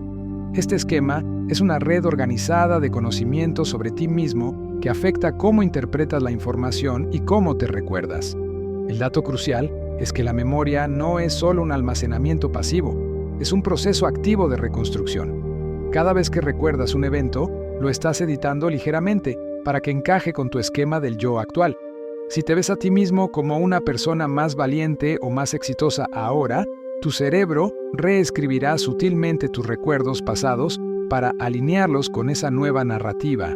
La memoria, por lo tanto, no es historia. Es mitología personal adaptada para mantener una sensación de coherencia e identidad. En la psicología de la persuasión, la prueba social es un motor de influencia ineludible. Este principio establece que, en situaciones ambiguas, miramos lo que hacen los demás para determinar cuál es el comportamiento correcto. El dato más contundente es el efecto espectador, bystander effect. Contrario a lo que se podría esperar, cuanto mayor es el número de personas presentes en una emergencia, menor es la probabilidad de que alguien intervenga. Esto ocurre debido a la difusión de la responsabilidad. Cada persona asume que alguien más lo hará, y la prueba social. Si nadie más actúa o parece preocupado, interpretas la situación como no crítica, incluso si en el fondo sientes ansiedad. El grupo, en este caso, se convierte en un inhibidor de la acción moral. Adentrándonos en el área de la psicología de la salud, la conexión entre el cuerpo y la mente es innegable. El efecto placebo es la prueba científica más clara del poder de las expectativas. Un placebo es una sustancia inerte que, cuando se administra con la creencia de que es un tratamiento activo, a menudo produce efectos terapéuticos reales. El dato sorprendente es que el efecto placebo no es solo mental. Tiene un sustrato neurobiológico real. Se ha demostrado que, cuando se administra un placebo para el dolor, el cerebro libera opioides endógenos, analgésicos naturales del cuerpo, y se activa el circuito de recompensa dopaminérgico, lo que bloquea las señales de dolor. Es decir, la creencia de que vas a mejorar desencadena una farmacia interna. Este mismo mecanismo es explotado en la terapia. La expectativa de sanación es un componente activo del proceso curativo. Finalmente, exploremos la psicología del tiempo y la procrastinación. La tendencia a posponer tareas importantes a pesar de conocer las consecuencias negativas se explica en parte por la teoría del descuento hiperbólico. Este concepto establece que el valor que le das a una recompensa disminuye drásticamente y de forma no lineal a medida que el tiempo para recibirla se alarga. Las recompensas inmediatas tienen un valor enormemente mayor que las recompensas futuras. El dato clave es que tu yo futuro es, psicológicamente, casi como un extraño para tu yo presente. Cuando pospones una tarea, tu cerebro está eligiendo la gratificación instantánea, el alivio de no hacer el trabajo ahora, sobre la recompensa futura, un buen resultado o menos estrés después. La única forma de combatir esta tendencia es hacer que la recompensa futura sea más concreta e inmediata para tu cerebro. Por ejemplo, dividiendo la tarea grande en pequeñas recompensas instantáneas. Hemos descompuesto el proceso de toma de decisiones en atajos mentales como el anclaje, revelando cómo la moralidad es una batalla entre la emoción y la lógica, y hemos visto el increíble poder biológico de tu propia creencia a través del efecto placebo. La mente es una máquina de supervivencia que negocia constantemente entre la eficiencia y la precisión. Al desmenuzar las trampas de la decisión y la irracionalidad de la moralidad, uno se da cuenta de que el cerebro es una máquina pragmática. Ahora es el momento de movernos hacia la psicología de la autoestima y el concepto del yo, esa narrativa interna que constantemente creas y mantienes. También nos adentraremos en el fascinante mundo de la psicología transcultural, revelando cómo tu contexto social más amplio es un co-creador de tu realidad mental. Comencemos con el motor de tu autopercepción, la autoestima. Contrario a la creencia popular de que una alta autoestima debe ser alimentada con elogios constantes, la psicología moderna distingue entre una autoestima frágil y una sólida. La autoestima frágil depende excesivamente de la validación externa y de los logros recientes. Si fallas en algo, tu valor personal se desploma. La autoestima sólida se basa en la autoaceptación incondicional y un claro sentido de tus valores. El dato científico clave es el concepto de la autocompasión, investigado por Kristin Neff. La autocompasión, que tiene 3 componentes, amabilidad hacia uno mismo, conciencia plena y sentido de humanidad compartida, ha demostrado ser un predictor más fuerte del bienestar psicológico estable que la autoestima tradicional. En lugar de juzgarte duramente por tus defectos, la autocompasión te permite reconocer tu sufrimiento con bondad, lo que reduce la ansiedad y la depresión y te motiva a mejorar sin la presión de la autocrítica destructiva. Esta autopercepción se ve afectada por el efecto spotlight o efecto de foco. Este sesgo cognitivo es la creencia muy exagerada de que los demás están prestando mucha más atención a tu apariencia, comportamiento o errores de lo que realmente lo están.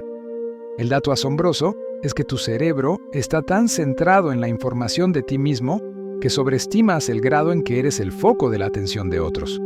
En un estudio clásico, se pidió a participantes llevar una camiseta embarazosa y luego estimar cuántas personas en una sala lo notaron. La estimación fue casi el doble de la cantidad real. Esto demuestra que la ansiedad social es alimentada, en gran parte, por una distorsión de la atención, donde tu yo se proyecta en la mente de los demás con una intensidad que no existe.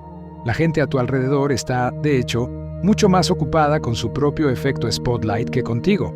Ahora, analicemos la psicología transcultural, el estudio de cómo la cultura influye en los procesos psicológicos. Aquí se revela que tu concepto del yo, que crees universal, es en realidad un producto cultural. El dato fundamental es la distinción entre las culturas individualistas y las culturas colectivistas. En las culturas individualistas, como gran parte de Occidente, el autoconcepto independiente domina. El yo se define como una entidad separada, autónoma y única, y el éxito se mide por el logro personal. En las culturas colectivistas, como gran parte de Asia Oriental y América Latina, el autoconcepto interdependiente es la norma. El yo se define a través de las relaciones con los demás y el grupo, y el éxito se mide por la armonía y el logro grupal. Esto afecta desde la percepción de la emoción hasta la motivación. Un asiático oriental tiene más probabilidades de experimentar la felicidad como una emoción ligada a las relaciones, mientras que un occidental la experimenta como un logro personal. Tu cultura cablea la forma en que entiendes tu existencia. Esta influencia cultural se extiende al pensamiento. Los estudios demuestran que las culturas occidentales tienden a favorecer el pensamiento analítico, centrarse en objetos o individuos aislados y sus atributos, mientras que las culturas de Asia Oriental tienden a favorecer el pensamiento holístico, centrarse en el contexto, las relaciones y la interdependencia entre los objetos. El dato revelador es que esta diferencia se refleja incluso en la atención visual. Cuando se muestra una escena, los occidentales tienden a enfocarse y recordar más el objeto central, mientras que los orientales recuerdan más el fondo y las relaciones entre los elementos de la escena. Tu contexto cultural te enseña literalmente dónde mirar y cómo razonar. Cambiando de tema, exploremos la psicología de la música. Este no es solo entretenimiento, es un manipulador directo de tu neuroquímica. El dato crucial es que escuchar la música que te gusta provoca la liberación de dopamina en el circuito de recompensa, particularmente en la fase de anticipación del pico de la melodía. Es decir, el placer no viene solo del sonido en sí, sino de la predicción precisa de la melodía. Tu cerebro disfruta resolviendo el patrón y la tensión armónica que la música crea. Además, la música puede reducir los niveles de cortisol, la hormona del estrés, e incluso aumentar los niveles de oxitocina, lo que promueve la confianza y el vínculo social. La música es científicamente una droga legal que regula tu estado de ánimo.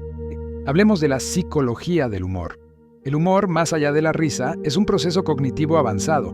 La mayoría de las teorías del humor se basan en la teoría de la incongruencia resuelta. Para que algo te parezca divertido, tu cerebro debe experimentar un desajuste o una incongruencia, el setup o planteamiento, y luego, de repente, encontrar una resolución cognitiva inesperada, el punchline o remate. El dato es que la risa es la liberación emocional que se produce cuando tu cerebro resuelve este pequeño acertijo cognitivo. Es una señal de que el error en la lógica se ha identificado como no amenazante y, por lo tanto, seguro. Las fMRI muestran una activación de la corteza prefrontal durante el procesamiento de la incongruencia y luego una activación de los centros de placer en el momento de la risa. El humor es un ejercicio mental placentero. Pasemos a la psicología de la vejez.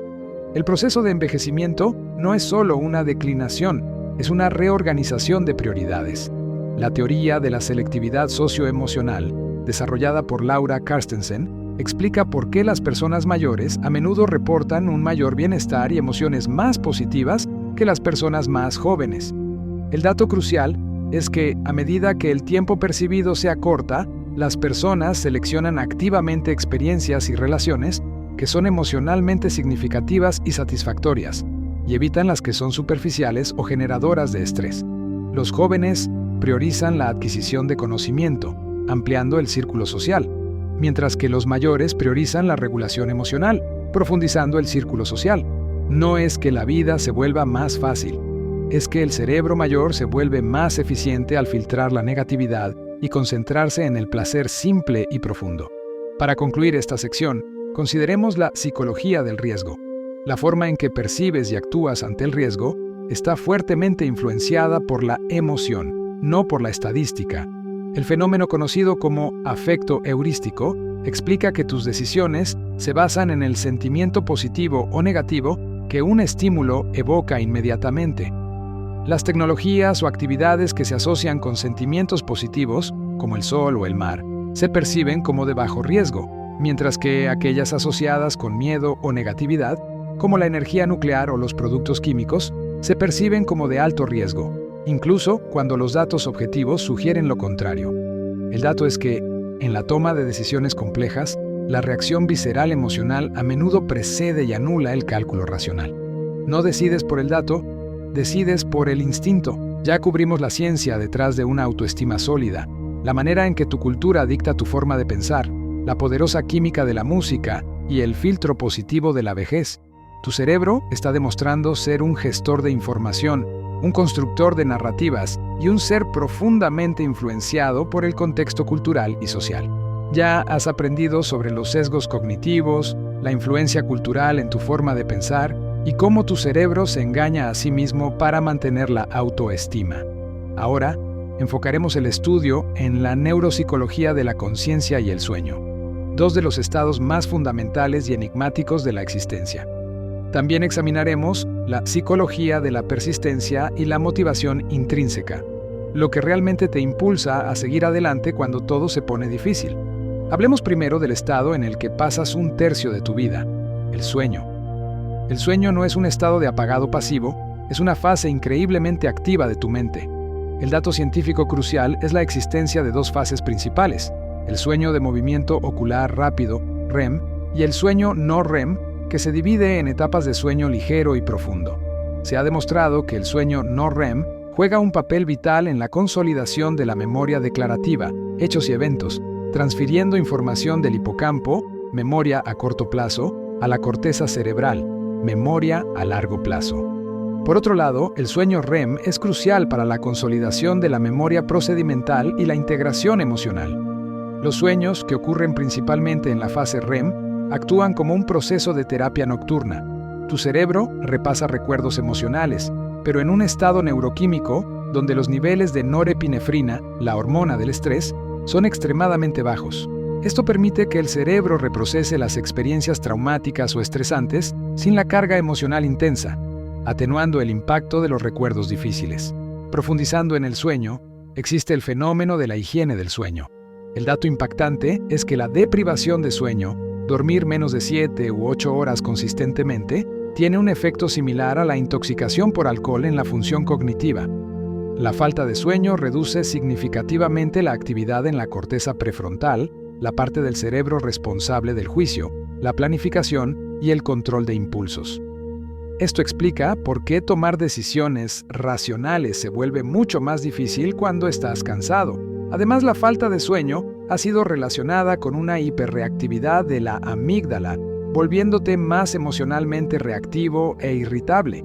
No eres simplemente menos productivo cuando estás cansado. Tu cerebro está operando con una capacidad de control significativamente reducida. Ahora, pasemos al gran misterio, la conciencia. Los neurocientíficos están lejos de tener una explicación completa, pero han identificado correlatos cerebrales. La teoría del espacio global de trabajo, Global Workspace Theory, sugiere que la conciencia emerge cuando la información se vuelve accesible a múltiples sistemas cerebrales diferentes, percepción, memoria, emoción, acción, a través de un espacio de trabajo compartido en la corteza. El dato crucial es el concepto de atención versus conciencia. Puedes prestar atención a un estímulo, como los sonidos de fondo, sin ser plenamente consciente de él.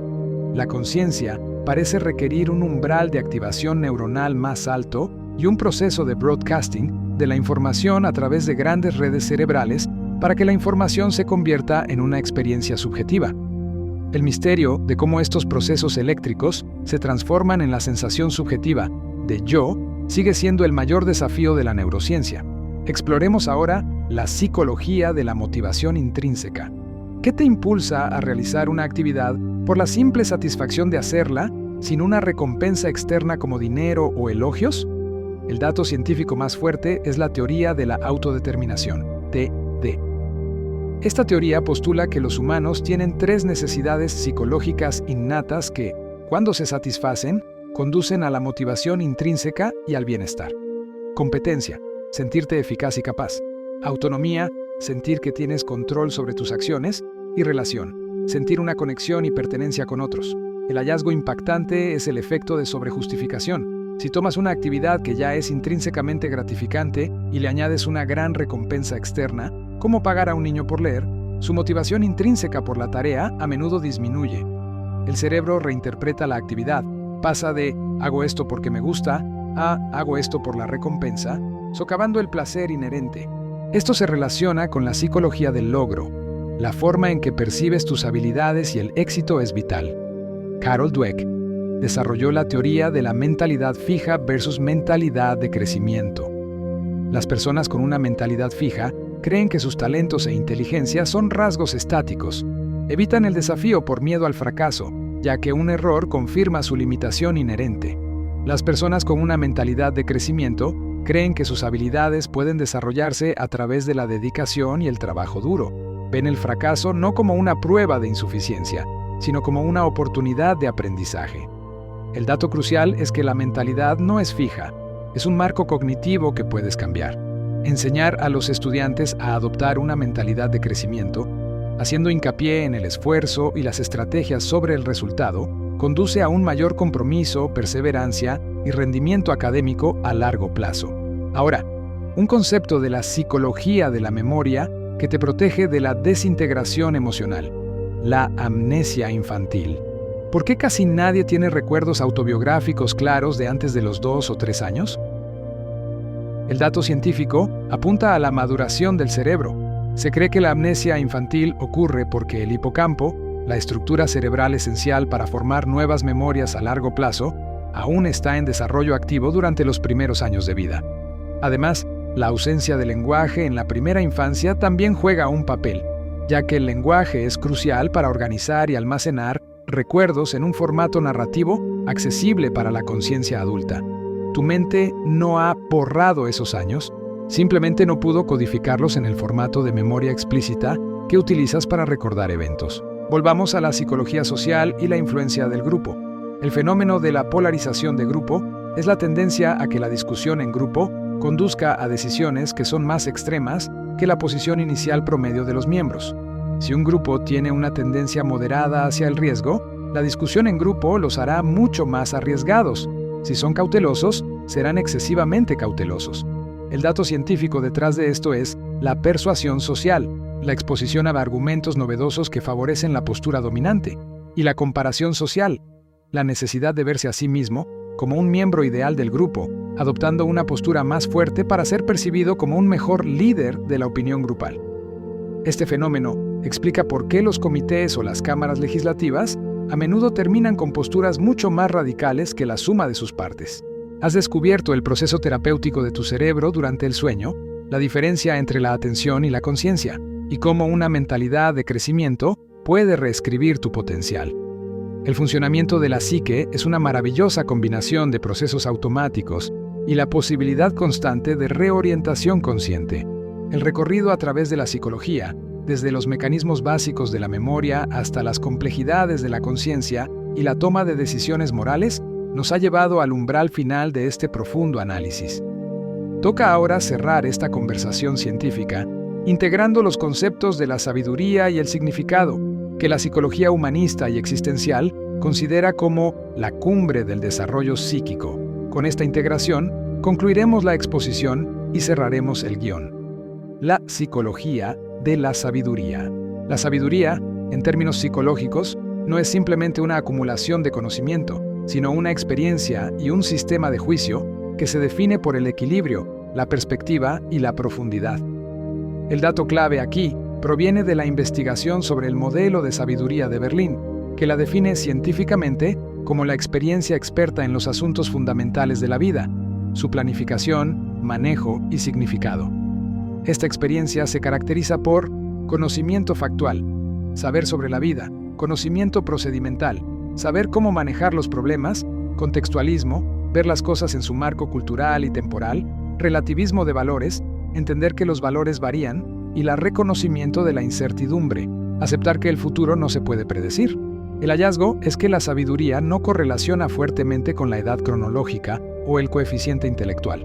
Más bien, está fuertemente correlacionada con la exposición a la adversidad y la capacidad de reflexionar profundamente sobre ella.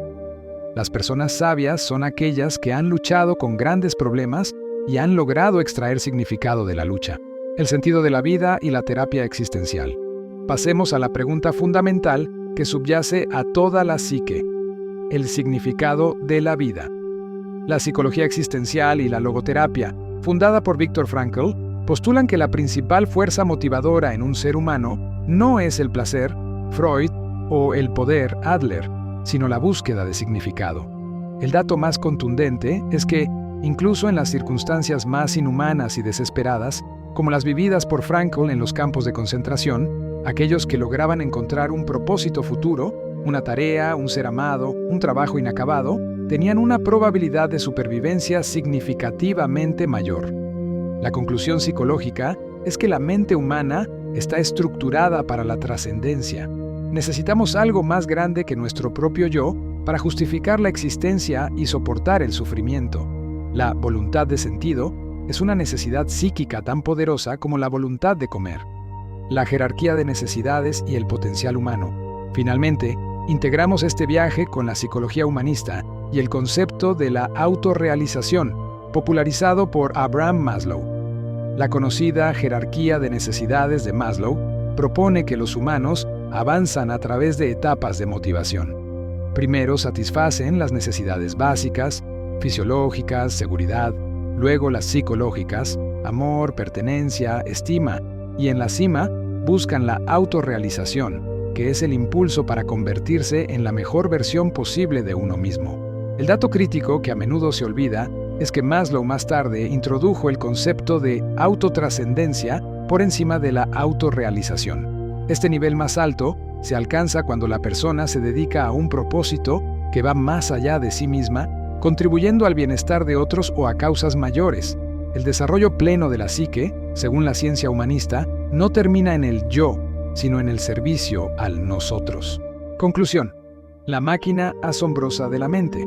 Hemos finalizado este extenso guión que ha explorado tu mente como un universo de procesos automáticos, sesgos preprogramados y un potencial ilimitado. Descubriste que tu memoria es una mitología personal, editada constantemente para proteger tu autoestima, que tus decisiones no se basan en la lógica fría, sino en atajos emocionales y anclajes arbitrarios, que la felicidad duradera se encuentra en la inmersión activa, flow, y la gratitud, no en la posesión, y que tu identidad es una co-creación constante entre tu biología, tus experiencias tempranas y la cultura que te rodea.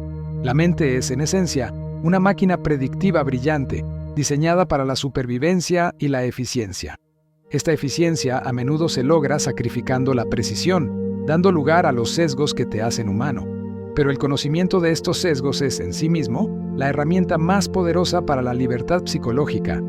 Al entender cómo opera tu cerebro, dejas de ser un mero producto de tus impulsos y te conviertes en el arquitecto consciente de tu experiencia. La lección final de la psicología es una de profundo empoderamiento. No eres tu ansiedad, No eres tus errores, ni estás condenado por tus impulsos. Eres el conjunto de tus experiencias, ¿sí? Pero también tu capacidad de reflexión, de elegir el significado y de crecer a partir de la adversidad. La ciencia te ha dado el manual de instrucciones. Ahora, el propósito de tu vida y la calidad de tus experiencias dependen enteramente de ti. Y con esta visión final de la psique, cerramos nuestra clase de hoy. Espero que este profundo viaje por la ciencia de la mente te haya abierto los ojos a la increíble complejidad que albergas. Recuerda que la curiosidad es el primer paso hacia la sabiduría. Si esta exploración te ayudó a ver el mundo, o al menos tu propia cabeza, de una manera completamente nueva, déjanos un me gusta para que más personas puedan descubrir el fascinante universo de la psicología. Suscríbete a Duerme con Ciencia para continuar descifrando los misterios de la vida con la tranquilidad que mereces. Y por supuesto, comparte este video con aquel amigo que sabes que le explotará la cabeza con estos datos. Gracias por acompañarnos, que tu descanso de hoy sea tan profundo y reparador como las verdades que has descubierto. Duerme bien y piensa con ciencia.